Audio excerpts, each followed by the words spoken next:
Bonjour, cette vidéo va s'intéresser à la méthodologie de la fiche d'arrêt. La fiche d'arrêt est un exercice classique de droit.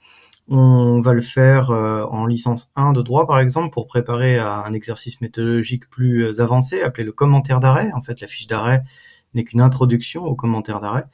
On va le trouver aussi dans certains BTS tertiaires comme le BTS notariat par exemple. On va étudier donc ensemble cette méthodologie un peu particulière. Tout d'abord, la lecture de l'arrêt. Il faut en faire au moins 2 bonnes lectures pour pouvoir comprendre les méandres de la littérature des juges. Je vous invite à le faire dans cet exemple pour cette vidéo. Avant que vous ne fassiez une pause dans cette vidéo pour pouvoir lire cet arrêt, je vous donne quelques conseils. Les arrêts sont souvent faits de la même manière, c'est-à-dire que ici, vous avez ce qu'on appelle le visa. Souvent, dès le paragraphe suivant, vous avez une explication ou une explicitation du visa. Le visa, c'est l'article du Code civil, par exemple, en l'occurrence, qu'on va utiliser ici dans cet arrêt. Dans ce paragraphe-ci, vous avez un rappel des faits et de la procédure antérieure. Dans celui-là, les arguments de la Cour d'appel, alors que dans celui-ci, vous avez les arguments de la Cour de cassation. Enfin, les arrêts finissent toujours de la même manière, soit par casse et annule, on parle alors d'un arrêt de cassation, ou par rejette, on parle alors d'un arrêt de rejet. Il s'agit dans ce cas d'un arrêt de cassation et donc il s'agit de la décision des juges. Je vous invite maintenant à faire une pause dans la vidéo afin de lire cet arrêt. Ceci étant fait, nous allons pouvoir passer aux différentes parties de la fiche d'arrêt, la méthodologie en propre. Donc, dans une première partie, intitulée « Localisation », il s'agit en fait d'une introduction qui sert à annoncer l'arrêt et l'identité des parties. C'est-à-dire qu'on a besoin de savoir qui est le demandeur au pourvoi et qui est le défendeur au pourvoi. Vous allez également titrer à cet endroit qu'il s'agit d'un arrêt de la Cour de cassation rendu dans sa Xème chambre en date du temps. Dans une deuxième partie, les faits, vous allez ici faire un résumé des événements qui ont conduit au litige. Alors il sera bienvenu de les relater dans un ordre chronologique et vous pourrez conclure cette partie par monsieur, madame, saisis les juges du fond.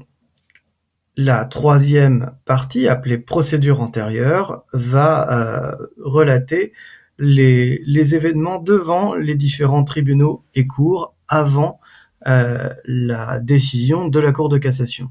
Donc c'est une suite directe des faits. On a besoin de connaître un certain nombre d'informations particulières pour chacune de ces instances. Le nom du tribunal, le nom des parties, qui était le demandeur et le défendeur en première instance, quand est-ce que l'arrêt a été rendu, où est-ce qu'il a été rendu.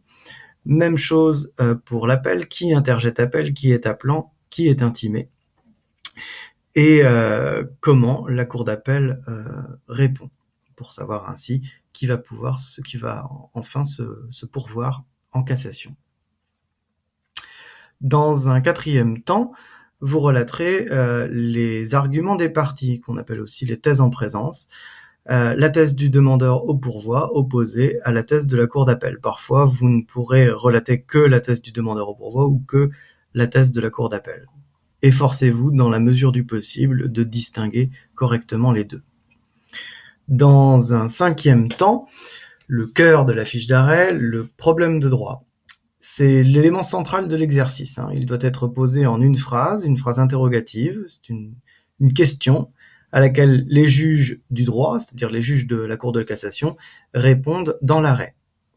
Il ne devra comprendre aucun élément du fond de l'affaire, pas de nom des parties, pas de relation directe ou indirecte avec l'espèce. Il sera assez général pour avoir une portée allant au-delà de l'espèce. Et enfin, dernière partie, la solution que vous décomposerez en deux temps, motivation et décision. La motivation, ce sont l'explicitation des arguments de la Cour de cassation. Donc il s'agit ici de répondre directement aux problèmes de droit que vous venez de poser dans le paragraphe précédent. Cette partie pourra être aussi l'occasion d'apporter des notions supplémentaires pour analyser la portée ou l'intérêt général de l'arrêt. Et enfin, la décision, la partie la plus simple. Pour un arrêt de rejet, elle prendra la forme suivante. La Cour de cassation rejette le pourvoi. Pour un arrêt de cassation, elle prendra la forme. La Cour de cassation casse et annule l'arrêt de la Cour d'appel de nom de la ville et renvoie les parties devant la Cour d'appel de nom de la ville. Tout simplement. Je vous invite maintenant à examiner un exemple de corrigé pour l'arrêt que vous venez de lire il y a quelques instants. Vous pouvez donc faire une pause dans cette vidéo afin de lire l'arrêt correctement. Ceci étant fait, quelques derniers conseils supplémentaires. D'abord, je pense que vous devez être relativement rapide pour rédiger une fiche d'arrêt. Si vous mettez plus de 50 minutes, c'est probablement très long. Moi, j'estime qu'on peut le faire en une trentaine de minutes, peut-être un peu plus. Alors, évidemment, pas au démarrage. Vous mettrez probablement presque 1 heure à faire une fiche d'arrêt au début, mais petit à petit, il faudrait gagner en temps. Particulièrement si vous avez d'autres exercices méthodologiques à réaliser dans l'examen que vous êtes en train de passer. Par exemple, en BTS Notariat, vous avez également une dissertation et également un cas pratique à faire. Il me semble donc un petit peu dangereux pour l'équilibre avec les autres exercices de passer plus d'1 heure à réaliser la fiche d'arrêt.